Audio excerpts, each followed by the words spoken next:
Badan Keamanan Laut Bakamla melaporkan adanya ratusan kapal asing yang tidak terpantau radar masuk ke kawasan perairan Laut Natuna Utara. Sementara nelayan di Natuna melaporkan sejumlah kapal perang asing beroperasi di dekat lokasi mereka melaut dan keberadaan kapal-kapal asing ini kemudian membuat nelayan resah.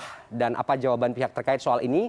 Mampukah kemudian kekuatan patroli keamanan yang ada menghadang keberadaan kapal asing yang masuk dengan leluasa? Kita dalami topik ini terhubung lewat sambungan Zoom dari luar studio Kolonel Wisnu Pramandita, Kabag Humas dan Protokol Bakamla. Selamat sore Pak Wisnu. Selamat sore Mas. Ya, terima kasih Pak Wisnu sudah bergabung dengan kita. Kita ingin konfirmasi beberapa hal Pak. Yang pertama kita ingin mendapat kejelasan dulu. Konfirmatif sifatnya, benarkah kemudian banyak kapal asing bahkan klaimnya kemarin dari warga ini ribuan begitu ya yang masuk ke kawasan perairan Natuna termasuk kawasan perairan Natuna Utara. Ada kapal perang di sana, ada Coast Guard juga di situ. Bagaimana menjawab klaim ini Pak? Apa yang sebenarnya terpantau di lapangan? Baik, terima kasih Mas Ferdi.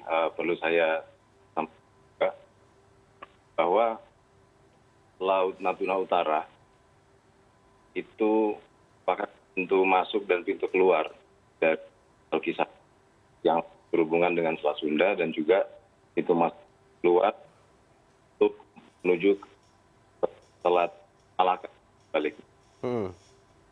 Tahu bahwa posisi kita kan berada di daerah perhubungan antara dan India sudah normal apabila memang banyak kapal-kapal yang beroperasi sekitar utara. Demikian Mas Ferry. Oke, Pak Wisnu, ini bukan peristiwa yang terjadi sekali ya, berkali-kali kemudian kawasan perairan kita di Natuna ini dimasuki oleh kapal-kapal asing begitu ya, ada China, Tiongkok maksud saya dan juga Vietnam begitu. Ada kemudian tidak terpantau oleh radar begitu ya, banyak jumlahnya.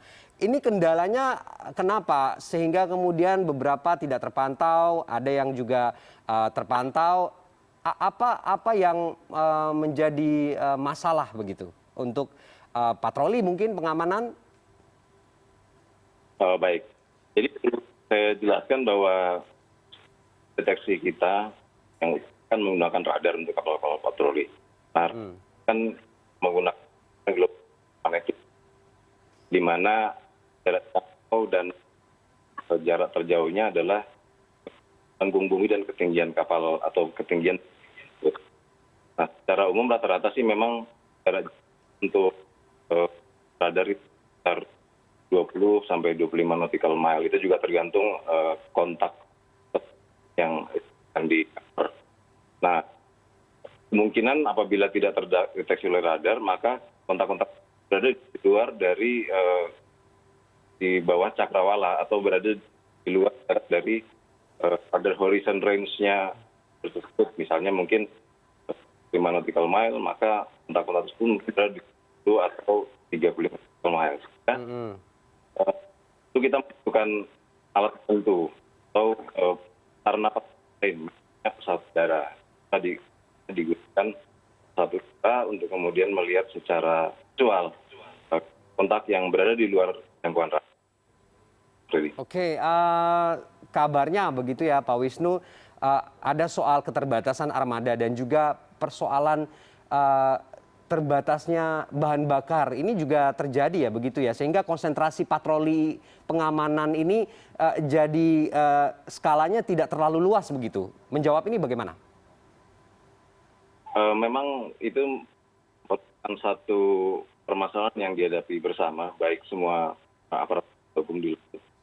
Kita pasti dihadapi oleh terbatasnya sarana dan prasarana karena ditutupnya wilayah kan yang harus kita cover. Oleh sebab itu maka dengan keputusan itu kita tetap harus melaksanakan tugas. Nah, cara yang kita lakukan adalah kita menetapkan prioritas. Mana yang menjadi prioritas, maka disitulah kita menempatkan armada lebih kita fokus pada gelar operasi di wilayah prioritas tersebut. Dalam saat ini Laut Natuna, maka aparat penegak hukum masih TNI melakukan asetnya lautan. demikian. Oke Pak Wisnu, berapa banyak sih Pak kekuatan yang dimiliki Pak? Kalau Bakamla hanya memiliki 10 kapal. Dan ini kami ada 2 kapal di Natuna, di Laut Natuna Utara. Oke, kekurangannya ini bagaimana mengatasinya? Ya itu yang tadi saya sampaikan bahwa di dalam kekurangan yang kita hadapi ini kita kemudian harus menetapkan prioritas lagi. Saat ini karena utara yang menjadi prioritas maka kita tempat 2 kapal. Sementara lainnya harus kita posisikan pada wilayah lain seperti Laka, Batuda, juga ada 2, 3 yang tetap harus diatasi.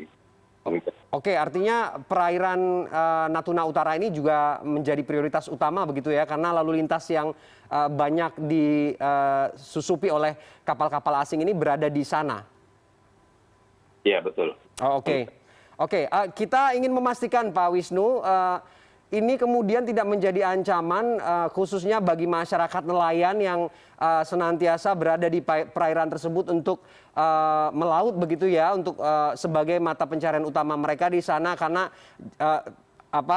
sudah ada juga testimoni dari nelayan keberadaan kapal-kapal asing ini cukup mengganggu dan membuat resah, bahkan mereka ketakutan. Ini bagaimana memastikan keresahan masyarakat ini tidak terjadi, ketakutan ini tidak berkepanjangan? Apa langkah antisipasi Pak Wisnu? Iya, kita menyadari bahwa memang kehadiran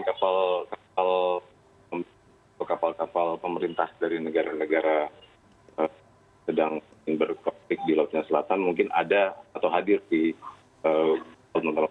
Tapi saya boleh memastikan bahwa mereka tidak akan melakukan gangguan terhadap nelayan. Yang berada mereka di sana bukan tujuannya untuk mengganggu nelayan tersebut. Sehingga kami boleh pastikan bahwa tetap akan aman melaksanakan kegiatan tersebut. Dan untuk menyadari itu maka TNI dan Bakamla hadir untuk menjaga amanat nelayan di dalam melakukan eksploitasi sumber daya alam perikanannya. Oke, baik Pak Wisnu, kita ingin kepastian itu disampaikan, keamanan itu ada buat masyarakat di sana, karena melihat kapal mondar-mandir dengan tonase sebesar itu begitu ya, dengan ukuran yang cukup besar, ini juga tentu sedikit banyaknya membuat ketakutan tersendiri bagi masyarakat yang senantiasa melaut di kawasan tersebut. Kalau memang kejaminan keamanan ini sudah ada dari Bakamla pun tentu masyarakat bisa lebih tenang begitu ya untuk beraktivitas sehari-hari. Baik Pak Wisnu, terima kasih untuk konfirmasinya sore ini. Selamat sore Pak. Selamat sore.